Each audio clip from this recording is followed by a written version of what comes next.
Hey y'all, and welcome back to Life on the Ridge. Doing a little chores on the chickens this morning. Had to refill the water and the feed, but I just want to do a quick video on the chicken coop. We get a lot of questions from a lot of y'all about our chicken coop as far as size and dimensions of different areas of the coop, and we've made some modifications since we done the chicken coop video back last year. So I just wanted to do kind of a rundown on the chicken coop, and some things we've changed, some things we've added, and I give you just some rough measurements. So if you're thinking about building one yourself, you can go back and watch our video where we built it. I'll leave the card up here, and then I'll leave a link in the description box below. But yeah, I'm just going to do a quick walk around on the coop, show you inside and some things we've changed since that video. And if you got any more questions about the coop, you can always drop us a comment down below.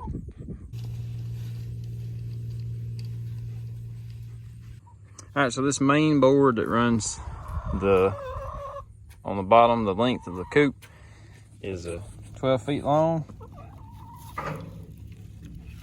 And I came back a little bit, cut me an angle here so it'd be easier to pull. And this board here is 8 foot. So between the 12-foot boards is 8 foot. I've got 1, 2, 3 of those. Now on the angle up here, this is the A-frame style here.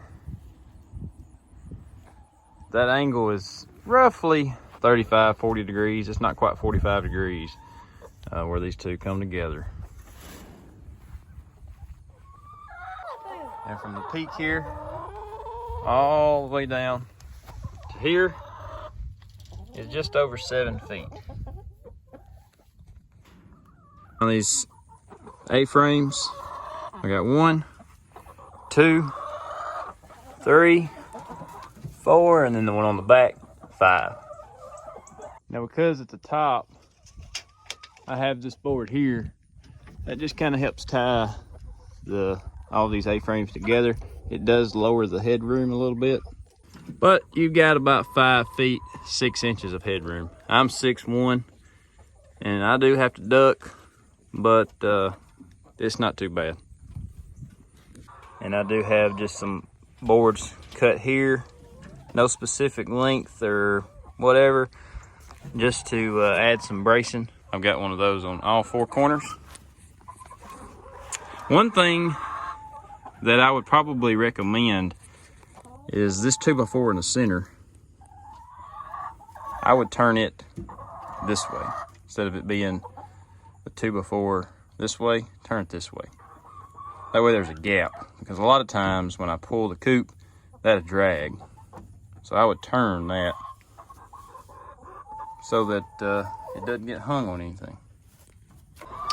Now we changed some of the roosting bars just to get them up a little higher, because they got to where they wanted to just hang out in the nesting boxes.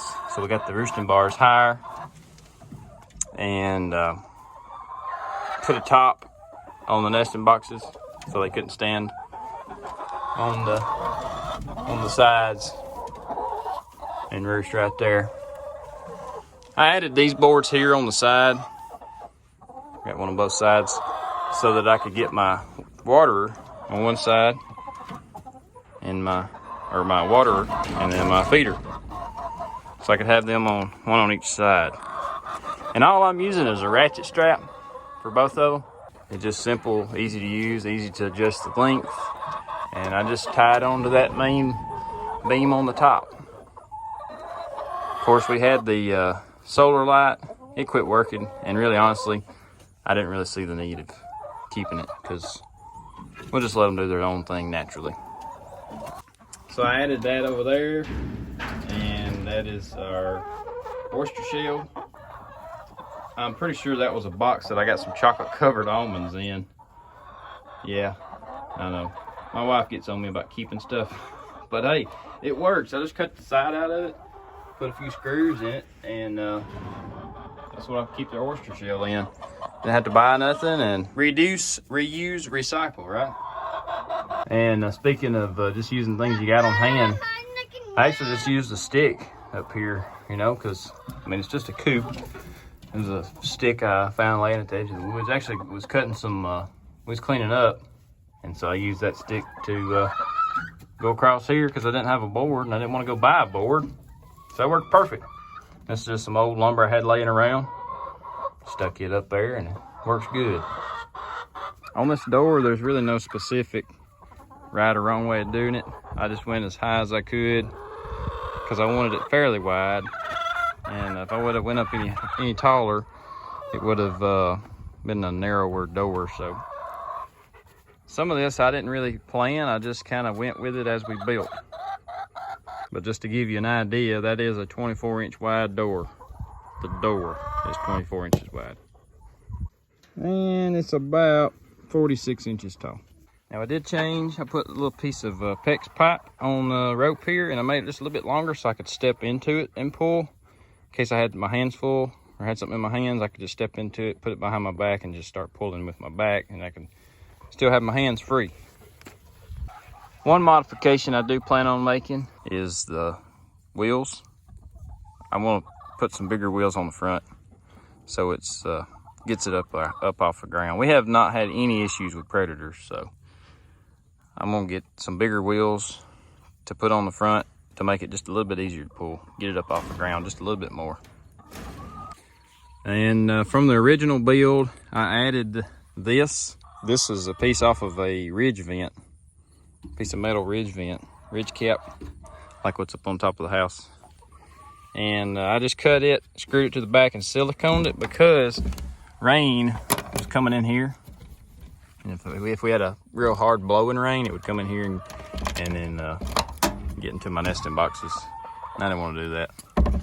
So yeah, put that there, just kind of a little drip here. Plus it's kind of handy to put our little clip up here. I added these boards here as well. Sometimes this board likes to start to bow out, and so I can latch that, and that'll kind of help bring that board back in. I added these boards too because there was a gap and rain would come in there too. That's what all these boards on the back are for. And I added this rope here. I added 2 bolts on each side and added this rope so that when we got ready to move the coop back, when we get to the end of the field down there, we can pull it all the way back up here. So yeah, I think that's pretty much a quick update on the chicken coop. Like I said, if you have any other questions, you can drop me a comment down below. But like I said, we do get a lot of questions on our coop, different measurements and things. And so just wanted to do a little quick rundown on it. If you haven't seen the original video of us building it, be sure to go watch that. As always, appreciate all y'all for watching, and hit that thumbs up button if you enjoyed it. If you're not subscribed, please click subscribe, and we'll see y'all in the next video.